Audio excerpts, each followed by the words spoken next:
कृपया ध्यान रखें कि इस चैनल में सभी की सभी जो जानकारी है वो शैक्षिक और सूचनात्मक उद्देश्यों के लिए है। इस यूट्यूब चैनल में प्राप्त किसी भी जानकारी को वित्तीय सलाह, कानूनी सलाह या तो व्यक्तिगत सलाह के रूप में नहीं लिया जाना चाहिए। जय हिंद दोस्तों।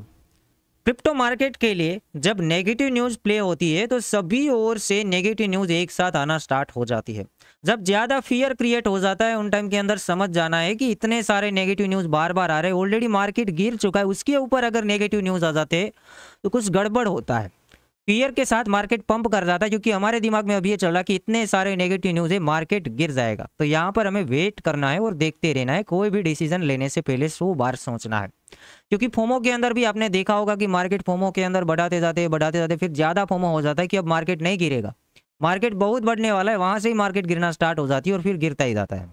तो ये है कुछ पूरा यहाँ पर देखें तो इसका गेम है, मार्केट के अंदर ऐसा ही गेम प्ले होता है।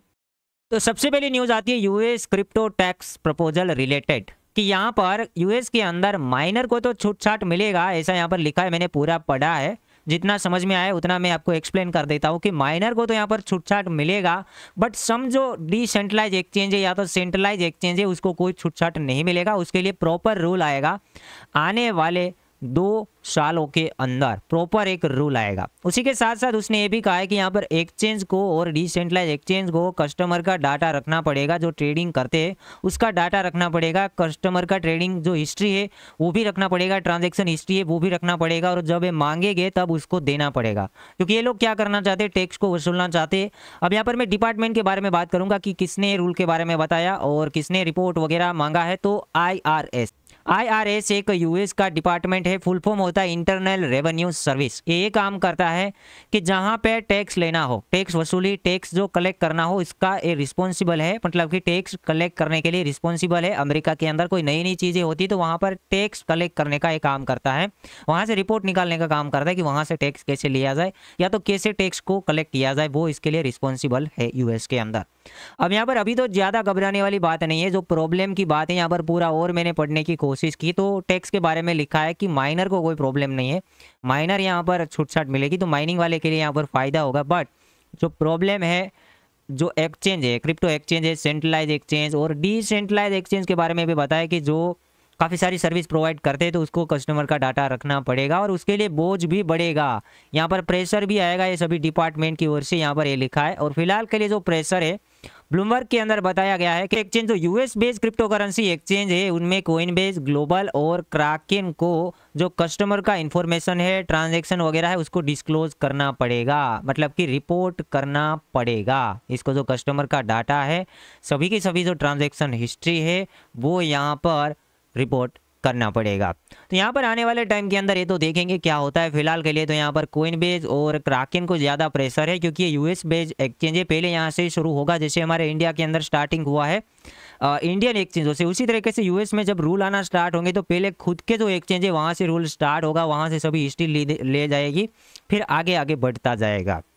अब ये सबसे पहली नेगेटिव न्यूज़ है कि यहाँ पर टैक्स के लिए कड़े से कड़े रूल आएंगे और यहाँ पर 2026 का बताया, मतलब आने वाले 2-3 सालों के अंदर इसके लिए कुछ प्रॉपर रूल आएंगे, जो कि डिफाई है उसके लिए भी आ सकते हैं और सेंट्रलाइज एक्सचेंज है उसके लिए भी आ सकते हैं। और वो काम यहाँ पर जो करना है, प्रेशर वगैरह आएगा, वो सेंट्रलाइज एक्सचेंज को यहाँ पर आने की बात है, बड़े बड़े प्लेटफॉर्म को जो प्रेशर है वो आने की बात है, क्योंकि कस्टमर का डाटा कलेक्ट किया जाएगा तो टैक्स यहाँ पर पे करना ही करना। नेक्स्ट हम बात करेंगे तो पूरा मतलब कि अभी जो रिपोर्ट निकल के आया है, पूरा जो रिपोर्ट है वो 282 पेज का रिपोर्ट है, ये पूरा रिपोर्ट है, आप इसे पढ़ सकते हो, इसका मैं PDF वगैरह है मैं प्रोवाइड कर दूंगा।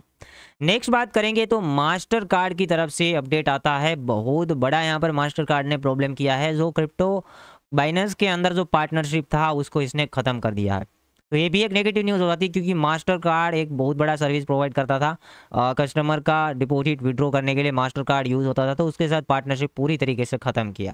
तो पहले अमेरिका की तरफ से ये न्यूज़ आती है टैक्स, दूसरी न्यूज़ मास्टर कार्ड की ओर से अभी आती है, तीसरी यहाँ पर बात करें तो अभी ये न्यूज़ को आना था, फेड के चेयरमैन पोवेल ये चाहते हैं, मतलब ये कहते हैं कि इन्फ्लेशन ऐसे कंट्रोल में नहीं आएगा, हाई इन्फ्लेशन है, ऐसे कंट्रोल में नहीं आएगा, अभी जो रेट है उसको हाई करना पड़ेगा, ऐसा इसने कह दिया।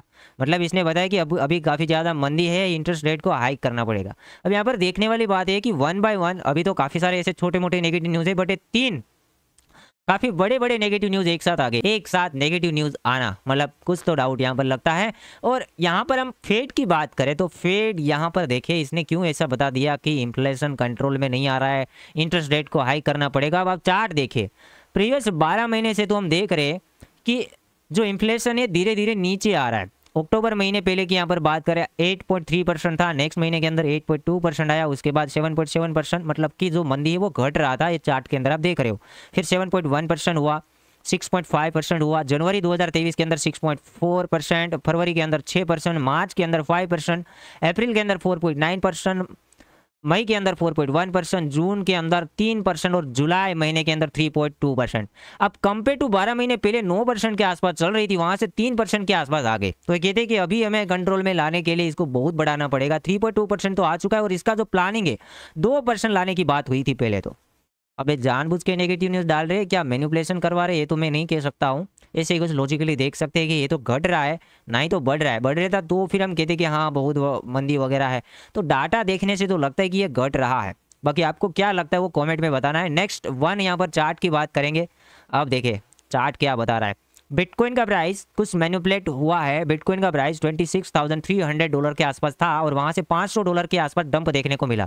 जैसे टैक्स रिलेटेड न्यूज़ आया उसी के साथ तुरंत फेड का भी न्यूज़ आ गया, तो मार्केट के अंदर $500 का डंप आया। अब लोगों को यहाँ पर नेगेटिव किया जा रहा है, थोड़ा सा यहाँ पर वेट करना। मार्केट अगर 4 घंटे के टाइम फ्रेम के अंदर अगेन 26,500 के आसपास ट्रेड करना स्टार्ट हो जाती तो थोड़ा सा तो बुलिश होना पड़ेगा। ए रेंज से ऊपर ऊपर ट्रेड करना स्टार्ट हो जाती है। थोड़ा यहाँ पर इंतजार करते हैं कि क्या इसको कवर करके ऊपर आती या नहीं आती। 1 से 2 दिन देखना पड़ेगा, क्योंकि मुझे तो डाउट हो रहा है। जब ज़्यादा नेगेटिव न्यूज़ गिरी हुई मार्केट के अंदर नीचे ज़्यादा से ज़्यादा जब नेगेटिव न्यूज़ आते हैं तो मार्केट का मुंह है वो चेंज हो जाता है। मैं ऊपर की यहाँ पर बात करूँ, जब मार्केट $32,000 के ऊपर चल रही थी तब न्यूज़ कैसे प्ले हो रही थी। जब मार्केट ऊपर होती है तो फोमो होता है कि ये तो ETF अप्रूव होगा, वो अप्रूव होगा, वो अप्रूव होगा। काफ़ी बड़े बड़े अनाउंसमेंट आते थे। आपको पता है कि ब्लैक रॉक के फाउंडर लैरी फिंक लाइव आके कहते थे कि बिटकॉइन तो गोल्ड है, डिजिटल गोल्ड है। And also, I do believe the role of crypto is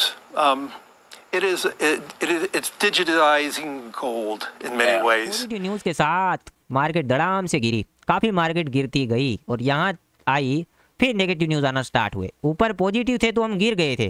तो आप समझ जाइए कि गिरने के ऊपर अगर नेगेटिव न्यूज़ आती है बहुत ज़्यादा तो कुछ गड़बड़ हो सकता है, हमें यहाँ पर वेट करना पड़ेगा। उससे पहले की बात करें तो यहाँ पर आप देख रहे हैं मार्केट जब काफ़ी हद तक नीचे था इस जोन के अंदर, मतलब कि $24,800 के आसपास, तब कितने सारे नेगेटिव न्यूज़ आए थे एक साथ। कोइनबेस के ऊपर लो शूट हुआ था, मतलब कोइनबेस के लिए कहा गया था कि ये अनरजिस्टर्ड ब्रोकर के रूप में यूएस में काम करता है। बाइनेंस के ऊपर न्यूज़ आए थे।